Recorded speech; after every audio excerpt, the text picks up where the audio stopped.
பாத்தியா உங்க கழுதுகளை செத்து போச்சான். ஓ குரலி வித்தையா?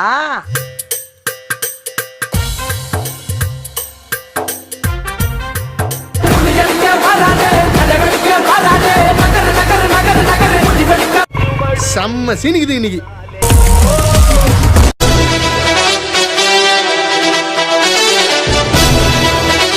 Watching videos without subscribing is injurious to YouTubers. வெயிட்டிங்கா? ஆஹா, இப்போ ஒரு அளப்பறை கொடுத்தா தானே தப்பிக்க முடியும். கூட்டம் சேர்த்தவன் எல்லாம் ஜெயிக்க முடியாதுன்னு சொன்னேன் இல்ல, உண்மைதான். ஆனா என்கிட்ட இருக்கிற கூட்டம்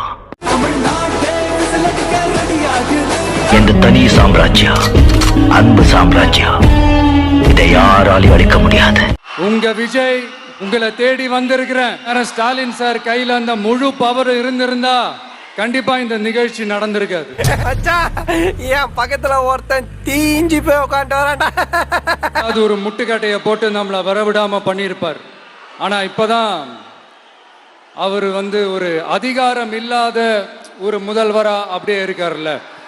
டம்மி பாபா, எல்லாத்துலயும் மண்ணு விழுந்துருச்சு. அதனால செம்ம கோபத்துல இருக்கிறாங்க என் மேல. நல்ல டாக்டரா பார்த்து வைத்தியம் பண்ணிக்க பாரு. ஏன்னா ஓ ஒசரத்துக்கு ரத்தம் போறலாம் ஆபத்தான விஷயம். ஏன்னா ஹார்ட் ரொம்ப வீக்கா இருக்கு. என்ன அதே மாதிரி அடுத்து ஆட்சிக்கு வர முடியாத ஒரு சூழ்நிலைய மக்களே நீங்களே ஆல்ரெடி உருவாக்கிட்டீங்க. என்ன யார பார்த்தாலும் வருங்கால முதல்வர் சொல்றீங்க? ஒரு சேஞ்சா இருக்கட்டும், வருங்கால பிரதமர் சொல்லுங்க. மேல காண்டு. அந்த காண்டுக்கு ஒரு காரணம் என்ன தெரியுமா? அவங்க வீட்லயே அவங்க குடும்பத்திலேயே விசில் சத்தம் பலமா கேக்குதான். ஆனா ஒன்ன கூட விட்டுறலாம்டா கிளவி. அது பேசின பேச்சுக்கு இடத்துல ஒரு நாயப்படுத்தினா நாண்டு கட்டி சேர்த்திருக்கப்படா. இந்த 33 வருஷமா ஒவ்வொரு வீட்டுக்குள்ளேயும் ஒவ்வொரு மனசுக்குள்ளேயும் போறதுக்கு நான் பட்ட பாடு எனக்கு தானே தெரியும். ஏய், வெறுப்புல இருக்கேன், என்னை விட்டுரு. ஆட்சி ஆரம்பிச்சுட்டு ஒவ்வொரு வீட்டுக்குள்ளேயும் நான் போல, ஒவ்வொரு வீட்டுக்குள்ளேயும் போனதுக்கு அப்புறம் தான் கட்சியாவே ஆரம்பிச்சிருக்கிறேன். லட்டுல வச்சு நினைச்சியா தாஸ்? நட்டுல வச்சேன். நான் சந்தோஷப்பட்டா மக்கள் சந்தோஷப்படுறாங்க. எனக்கு ஒண்ணுனா மக்களுக்கும், மக்களுக்கு ஒண்ணுனா எனக்கும் கண்ணு கலங்கும். பாத்தியா, இந்த மாதிரி உன்னால எதுவும் பேச முடியாதா? போ போய் கண்டினியூ பண்ணு. எத்தனை சோதனைகள், எத்தனை வேதனைகள் நீங்க கொடுத்தாலும் இந்த திமுக நாளையோ இல்ல இந்த பாஜக நாளையோ வேற யாராலையும் என்ன மக்கள் கிட்ட இருந்து பிரிக்க முடியாதுன்னு சொல்ல வந்தேன். அதை தான் சொல்ல வந்தேன். நக்கல்யா அவனுக்கு. எவ்ரி 5 years வர ஒரு எலெக்ஷன் மாதிரி இதை நினைச்சிடாதீங்க. இது வேற, இது ஒரு அதிசய எலெக்ஷன். 50 வருஷத்துக்கு ஒரு வாட்டி நடக்கிற ஒரு எலெக்ஷன் மாதிரி. அதனால அந்த சான்ஸை மிஸ் பண்ணிடாதீங்க. காத்திருப்போம். இந்த எலெக்ஷன்ல நம்ம டிவிக்கு ஆட்சி அமைஞ்சா அது என்ன அமைஞ்சா அமைக்கிறோம். விட்டா நீ போயிருவ. போயிருச்சியா? எப்படி அமைக்கிறோம்? பறக்குறோம், பறந்தே ஆவுறோம், பறக்குறோம். ஓகேவா? மக்கள் பணத்துல இருந்து ஒரு பைசா கூட தொட வேண்டிய அவசியமே எனக்கு இல்ல. என்ன எதிர்த்துட்டு இருக்கிறவங்களால தில்லா கட்ஸா கெத்தா இத சொல்ல முடியுமா? ஏண்டா இன்னி இப்படி நாயா பேய அலைய விட்டு நக்கலா பண்றியே? செய்ய முடியாததெல்லாம் சொல்லவே மாட்டோம். அதுல ரொம்ப உறுதியா இருக்கிறோம். சொல்லாததை செய்வோம், அது வேற விஷயம்.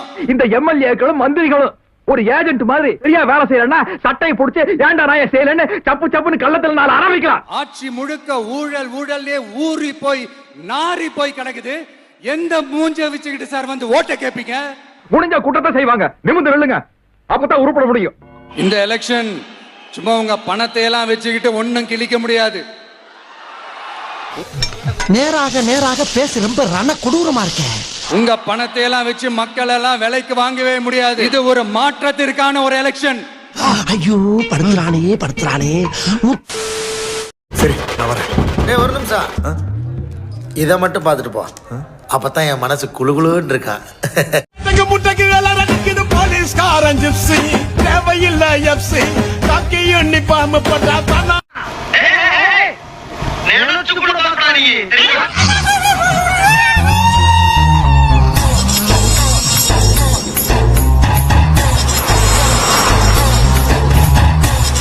சங்கமுத்தியா தன்னை நினைச்சு வந்துட்டேன்னு சொல்லு, திருப்பி வந்துட்டேன்னு சொல்லு. யாரு வந்து கேட்டா? அட யாரும் கேட்க மாட்டாங்கடா, நீயா எவனாவது கூப்பிட்டு சொல்லு. விசில் அடிப்பவர்களை தியேட்டருக்கு அனுப்புங்கள். சட்டசபைக்கு வேண்டாம். சட்டசபையில் விசில் அடிக்க முடியாது. ஜப்பான்கார என்னென்னமோ கண்டுபிடிக்கிறா, நான் எதை கண்டுபிடிச்சிட்டு வந்து பாரு. தியேட்டரில் தான் விசில் அடிக்க முடியும். விசில் அடிப்பவர்களை தியேட்டருக்கு அனுப்புங்கள். பல்லாங்குழி மாதிரி ஒரு வாயை வச்சுட்டு உனக்கு இப்படி ஒரு ஆசையா? நீயும் வாயம் பெரிய ஹீரோனா தனிச்சு நிக்கணும்டா, ஒரே தொகுதியில நிக்கணும்டா, கான்பிடன்ட் வேணும்டா. நம்பிக்கையோடு இருங்க, நம்ம வெல்லுவோம் அப்படின்னு. உனக்கே நம்பிக்கை இல்ல. அரியண்ணா யாரு தெரியுமா? டேய், தன் உழைப்பால் தனியா நின்னு தனியா சிங்கிளா அடிச்ச ஒரே பேட்மேன்ரா அவரு. எதுக்கு 2 தொகுதியில் போய் நிக்கிற? டேய், 2 முறை நின்னு தோத்துருக்கேன்டா நானு. ஆனாலும் 3வது முறை அடுத்து நான் தோக்க போறேங்கிறத சிம்பாலிக்கா சொல்லிட்டு இருக்கிறாரு.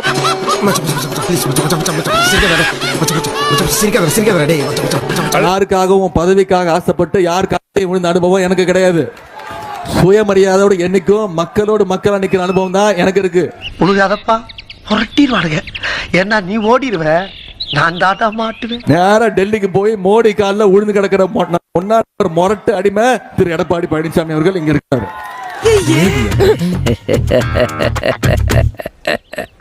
இன்றைக்கு உதயநிதி ஏதோ பேசிட்டு இருக்காரு. பாவம் எடப்பாடி காலை தேடினார்னு பேசுறாரு. ரொம்ப பெருந்தன்மையோட பேசுறீங்க. ஒரு இன்ஸ்டாகிராம்ல ரீபோஸ்ட் பண்றாரு. யாருடைய காலை தேடி நீங்க இன்ஸ்டாகிராம்ல ரீபோஸ்ட் போடுறீங்க? கண்ணா, பண்ண பெருசு, அது சின்ன பண்ணையாக்கிறாரு. என் பேரை காப்பாத்து.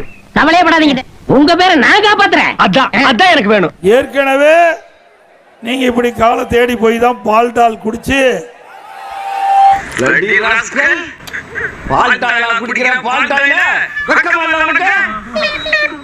பால்டால் குடிச்சு தப்பிச்சிருக்கிறீங்க. மீண்டும் பால்டால் குடிச்சா உங்க பாடி தாங்காது தம்பி.